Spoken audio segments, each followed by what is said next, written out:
నమస్తే అమ్మా. నమస్తే. మీ పేరు? నా పేరు ఉమాబాయ్. ఇట్లా జూబ్లీ హిల్స్లో త్వరలో ఎలక్షన్స్ వస్తున్నాయి. మీసారి మీ ఓటు బీఆర్ఎస్కా, బీజేపీకా, కాంగ్రెస్కా, ఎంఐఎంకా? అమ్మ, ఎవరైతే మంచి పని చేస్తారో మా ఏరియాకి వాళ్ళకి మా ఓటు. ఇక్కడ అందరికీ చెప్తాం, మేము గల్లీ గల్లీ వెళ్ళి మేము కూడా చెప్తాము. ఎవరైతే మాకు మంచి పనులు చేసి పెడతారో వాళ్ళకే ఓటు. బీఆర్ఎస్ లేదు, కాంగ్రెస్ లేదు, బీజేపీ లేదు, మళ్ళీ ఎంఐఎం పార్టీ లేదు. అయితే మాకు సందుకు ఏవైతే మాకు అవసరమో అంటే ఇప్పుడు ఏంటంటే మా పిల్లలు చదువుకొని వేస్ట్ అయిపోయారు. మనము తెలంగాణ వచ్చిందని అందరు మూడ్చాము, కానీ మా పిల్లల లైఫ్ మొత్తం పాడైపోయింది. ఎవరికొక్కరికి జాబ్ రాలే. ఐటీఐ చదువుకున్నారు, పెద్ద పెద్ద చదువులు చదువుకొని ఇంట్లో వాసనలు తోముకుంటున్నారు, దానికే పనికి వచ్చారు. అంటే మన తెలంగాణ వస్తే మనకు అందరికీ జాబులు వస్తాయని అందరు పోరాడినాం, కానీ ఎవరికి రాలేదు. ఈ కాంగ్రెస్ వచ్చినాక కూడా మాకు వస్తాయేమో అనేసి అనుకుంటున్నాము. అంటే పాత ఇవ్వచ్చు. ఏమి ఇస్తున్నారంటే ఫస్ట్ వాళ్ళ సెక్యూరిటీ గురించి మనము పోలీస్ జాబులు కొన్ని ఇస్తున్నారు, పెద్ద జాబులు అయితే ఎవరికి ఇవ్వట్లేదు. ఇచ్చిన ఏదో ఒక వంక చేపేసి వాళ్ళకి ఆపేస్తున్నారు. ఎందుకమ్మా మేము చదువుకొని మా పిల్లలకి ఎందుకు చదివిస్తున్నాం? లక్షలు పెడుతున్నాం. ఇప్పుడు ఒక్క చిన్న పిల్లలకు చదివించాలంటే ₹1,00,000 పెట్టాలి. అప్పుడు మా పిల్లలు ₹1,00,000 చదువుకున్నారు, ఇప్పుడు లేదు కదా. మళ్ళీ గవర్నమెంట్ అన్నీ మనకు తెలంగాణ ఇది మన తెలుగు వచ్చింది కదా, అట్లా పెట్టండి. ఉన్నవాళ్ళు చదువుకుంటారు, లేని వాళ్ళే మా స్కూల్కి వెళ్తారు. ఏమి ఇస్తున్నారు చెప్పండి? ఏమి ఇవ్వట్లేదు కదా. అందు గురించి అడుగుతున్నామంటే మేము ఏ కాంగ్రెస్ పార్టీకి అని కాదు, బీఆర్ఎస్ అని కాదు, బీజేపీ అని కాదు, ఎవరైతే మా ఏరియాకి కానీ ఎవరైనా కానీ మా ఏరియాకి మంచి పని చేసి పెడతారో వాళ్ళకు మా ఓటు. మా ఇంటికి వెళ్ళి మేము చెప్పనీకి మాకు అధికారం ఉంది, ఎందుకంటే మాకు పని చేసి పెడితేనే కదా. లేకుంటే అసలు మేము ఎవరికి ఓటే వేయం. నేనైతే వేయ. ఇట్లా 10 సంవత్సరాల కేసీఆర్ పాలన మీకు ఎలాంటి డెవలప్మెంట్ కనిపించింది? ఏం డెవలప్మెంట్ లేదు మా. ఒక్క విషయము, నేను కేసీఆర్ పార్టీ కూడా కాదు, నేను కాంగ్రెస్ పార్టీ కాదు, నేను ఏ పార్టీ కాదు. ఒక్క విషయం చెప్తాను, ఎంతమంది చనిపోయారమ్మా మన తెలంగాణ గురించి? ఎవరన్నా చచ్చిపోయిన వాళ్ళు ఒక్కలన్నా ఉన్నారా? అది న్యాయమేనా? న్యాయం లేదు కదా. చచ్చిపోయిన ఈ ఫ్యామిలీ నుంచి ఒక్కళ్ళు ఉన్నారా? లేరు కదా. అప్పుడు ఎవరు మనము ఆయన పేరేంది? గోపీనాథ్ కాదమ్మా, ఆయన కొడుకు పేరు ఎన్టీ రామారావు, ఎన్టీఆర్. ఆయన పేరు ఏందో నాకు అంత అదే, కేటీఆర్. ఆయన ఏడ ఉండేనమ్మా గొడవ పడినప్పుడు? కవిత ఏడే ఉండేనమ్మా? వచ్చి గొడవ పడ్డదా? పడలేదు కదా. ఇది ఎక్కడ న్యాయం? అందరికీ కింద కూర్చోబెట్టిండ్రు, వాళ్ళేమో చీరల మీద కూర్చుండ్రు. అది న్యాయం కాదు కదా. కాంగ్రెస్ మనం ఎందుకు తెచ్చుకున్నాం తెలంగాణ? వాళ్ళతో గొడవ పడి తెచ్చుకున్నాం కదా. అది న్యాయం లేదు కదా. అందు గురించి ఏ పార్టీకి నమ్మట్లేదు మేమైతే. మరి రేవంత్ రెడ్డి వచ్చి కూడా 2 years కావస్తుంది. మరి ఫ్రీ బస్ చేశారు, సన్నబియ్యం ఇచ్చారు, రేషన్ కార్డులు ఇస్తున్నారు, ఇందిరమ్మ ఇల్లు ఇస్తున్నారు. మీ ఫీలింగ్ ఏంటమ్మా? అమ్మా, నేను ఒక్క చెప్పాలనా, ఫ్రీ బస్ అయితే పెట్టొద్దమ్మా. కొద్దిగన్నా తీసుకోవాలి కానీ ఫ్రీ బస్ పెట్టొద్దు. అది గవర్నమెంట్కి లాస్. గవర్నమెంట్ లాస్ అయితే మన మీదనే తీస్తాడు. ఇప్పుడు ఏంటంటే నాకు తెలియదు, ఫ్రీ బస్ అని ఎక్కిపోతున్నాను, కానీ అది తప్పు. ₹1 తీసుకునే దగ్గర ఆటోని తీసుకో, అది కరెక్ట్. మొత్తానికి నేను 0 చేసి నేను పంపిస్తా అంటే ఎవరి మీద తీస్తాడు? మన పైసా ఏదో దాని మీద మన మీదనే తీస్తాడు కదా. అక్కడ పెంచేస్తున్నాడు కదా. నాకు తెలియదు, జనాలకు తెలియదు అది. అందు గురించి మేమేమనేది అంటే ఫ్రీ ఇవ్వకండి. ఇంతకుముందు మేము చిన్నప్పుడు ఎలా ఉందో అలా నడిపియండి. ఫ్రీ వద్దు మనకి. ₹1 ఉన్న దగ్గర ఆటని పెట్టండి, తగ్గుతుంది కదా. తగ్గదా? ఎందుకు ఫ్రీ? ఎందుకు? అది ఎవరి మీద తీస్తుంటారు? మన మీదనే కదా తీసుడు. ఇప్పుడు రేవంత్ రెడ్డి ఇంటి నుంచి తీసుకొచ్చి పెట్టట్లేదు కదా, కేటీఆర్ ఇంటి నుంచి తీసుకొచ్చి పెట్టలేదు కదా, బీజేపీ ఇంటి నుంచి తీసుకొచ్చి పెట్టట్లేదు కదా, మనమే కదా పెట్టేది. అందు గురించి మేము అనటం ఏంటంటే ఫ్రీ వద్దు, మంచి పనులు చేయండి. ఒకళ్ళు ఎవరన్నా సాయానికి వస్తే వాళ్ళకి సాయం చేయండి, కానీ చేస్తా అని కూర్చోబెట్టుకోకండి. ఎందుకంటే మన దగ్గర రాజకీయం ఉందనేసి గంటలు గంటలు కూర్చోబెట్టుకోకండి, చేయండి, న్యాయం అయితే చేయండి, అన్యాయం చేయకండి.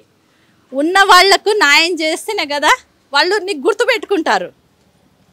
అందు గురించే మాసాల మాగంటి గోపినాథ్ ఈ కాన్స్టిట్యున్సీలో దాదాపు 3 సార్లు ఎమ్మెల్యే గెలిచారు. ఈసారి వాళ్ళ వైఫ్కి టికెట్ ఇస్తున్నారు. మీ అంచనా ప్రకారం ఈసారి ఎవరు గెలవబోతున్నారు జూబ్లీస్ నియోజకవర్గం నుంచి? మీ అంచనా. గోపినాథ్ ఏమేం పని చేశారో నాకైతే తెలియదమ్మా, నాకైతే తెలియదు. గోపినాథ్ అని పేరే తెలుసు కానీ ఏం పని చేశాడో నాకైతే తెలియదు. ఓకేనా? ఏందంటే ఇక్కడ వినండి, గోపినాథ్ చేశాడా చేయలేదా అది వేరే విషయం. పొద్దున్న ఊడవనికి చీపిరి పెట్టి ఊడవనికి వస్తే వాళ్ళతోని మేము 10 సార్లు పిలుచుకోవాలి. వాళ్ళకి 10 సార్లు పిలుస్తే ఎక్కడ చెత్త అక్కడ నూకేసి వెళ్ళిపోతున్నారు. ఈ చెప్పొద్దు, ఎందుకంటే వాళ్ళు చిన్న జాబు వాళ్ళు, మేము చెప్పకూడదు, కానీ చెప్పవలసి వస్తుంది కాబట్టి చెప్తున్నాను. ఓకేనా? అయితే ఏమవుతుంది, ఎవరు చేశారు పని? ఎవరు చేయట్లేదు. ఖాళీ సీట్ గురించి ఆలోచిస్తున్నారు, పని మాత్రం ఎవరు చేయట్లేదు. ఎవరు చేస్తున్నారు పని? సీట్ గురించే చేస్తున్నారు. సీట్ గురించి మరి ఈ ముగ్గురులో ఎవరు అభివృద్ధి చేస్తారనుకుంటున్నారు, ఎవరికి వేయాలనుకుంటున్నారు ఓటు? నేను ఒక్కటే అంటున్నాను, నేను ఎవరైతే మా ఏరియాకు మంచి పనులు చేస్తారో వాళ్ళకే మా ఓటు. త్వరలో జూబ్లీస్ బై ఎలక్షన్స్ వస్తున్నాయి. మరి ఈసారి ఏ పార్టీకి ఓటు అయిపోతున్నారు? కాంగ్రెస్. బీఆర్ఎస్ ఉంది, బీజేపీ ఉంది, ఎంఐఎం.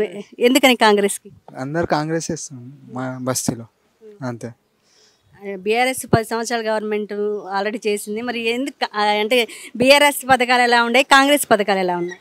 ఇప్పుడు బాగానే ఉన్నాయి కదా, ఇప్పుడు బాగానే. అంతకుముందు ఏం కనిపించలే, ఇప్పుడు చేస్తా అంటారు, కొన్ని చేసుకుంటూ వస్తారు. అది మరి మీకు ఈ కాంగ్రెస్ గవర్నమెంట్ వచ్చాక మీకు ఏమేమి స్కీమ్స్ అందాయి? ఇప్పుడు ఏం లేదు, బియ్యం అందుతున్నాయి టయానికి అంతే. అది ఇల్లు కట్టడానికి ఇస్తా అన్నారు పథకాలు, అవి కొద్దిగా ఆగిపోయినాయి అంతే. మరి ఎవరు ఈ కాంగ్రెస్ నుంచి ఇక్కడ ఏ లీడర్ని ఎన్నుకోబోతున్నారు? మీకు కాంగ్రెస్లో ఈ జూబ్లీ ఎమ్మెల్యేగా ఎవరైతే బెటర్గా ఉంటారు? శ్రీనివాస్ ఉన్నారు కదా ఆయన, మాగంటి గోపినాథ్ చనిపోయారు కదా. అది మరి మాగుంటి గోపినాథ్ ఉన్నప్పుడు ఎలా ఉండేది? బాగానే ఉండే. ఎట్లయినా దాదాపు 3 సార్లు ఎమ్మెల్యే చేసాడు. ఎలా ఉండింది డెవలప్మెంట్? ఓకే, పర్వాలేదు. రోడ్లే ఇచ్చారుగా. ఇట్లా మాగంటి గోపినాథ్ రోడ్లు వేయించారా మీకు? అప్పుడు ఉండే కదా వేసినప్పుడు. ఇప్పుడు ఆయన చనిపోవడంతో వాళ్ళ వైఫ్కి ఇచ్చారు ఈ టికెట్. ఓకే ఓకే, ప్రాబ్లం లేదు, అంతా ఓకే. ఎట్లా మరి దాదాపు కాంగ్రెస్ వచ్చి 1.5 ఇయర్ సరే 2 ఇయర్స్కి దగ్గరలో ఉంది. సన్నబియ్యం ఇస్తున్నారు, ప్లస్ ఫ్రీ బస్ దాదాపు ఎట్లా ఈ దాదాపు ఫ్రీ బస్సు చేసిన కాడ నుంచి కొంచెం మాకు ఇబ్బందిగానే ఉంది. ఆ లేడీస్కి ప్రాబ్లం లేదు, మాకు ఇబ్బందిగా ఉంది. అదే, ఇంకేం లేదు.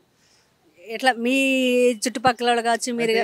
ఇంతకుముందు అంటే టయానికి బస్సులు వస్తుండే, ఇప్పుడు టయానికి బస్సులు లేవు, ఎక్కడెక్కడో పంపించేస్తారు. అవి వచ్చేటి 3-4 బస్సులు వస్తున్నాయి, తర్వాత వస్తలేవు. నేను సికింద్రాబాద్లో డ్యూటీ చేస్తా, అక్కడ నుంచి ఇంతకుముందు 5 గంటలకు ఉండే, ఇప్పుడు 6 గంటలకు చేశారు. అది టైం చేంజ్ చేసి, అదొకటే ప్రాబ్లం, ఇంకేం లేదు. ఈ 10 సంవత్సరాలు కేసీఆర్ గవర్నమెంట్ ఎప్పుడు ఉన్నప్పుడు ఎలా ఉండింది? అన్నీ ఇచ్చిర్రు, అన్ని పథకాలు చేసిర్రు. ఇప్పుడు ఈయన వచ్చిన కాడ నుంచి జర పెద్దవాళ్ళకు పింఛన్ ఉంది కదా, అది కొద్దిగా ఆగిపోయింది అంతే. ఎట్లా మరి చాలా మంది జాబ్స్ కూడా లేవంటున్నారు. జాబ్సే లేవు, జాబ్స్ పెట్టిచ్చేస్తే అయిపోతుంది. ఇట్లా మరి బాగానే ఉందంటారు రేవంత్ రెడ్డి గవర్నమెంట్? బాగానే. ఇక్కడ ఎలక్షన్స్ వస్తున్నాయి అమ్మా, ఎట్లా కేసీఆర్కి వేస్తున్నావా రేవంత్ రెడ్డికి వేస్తున్నావా? కేసీఆర్కి వేస్తాను. ఎందుకు కేసీఆర్కి ఎందుకు వేస్తావు? రేవంత్ రెడ్డి గవర్నమెంట్లో ఉన్నాడు కదా.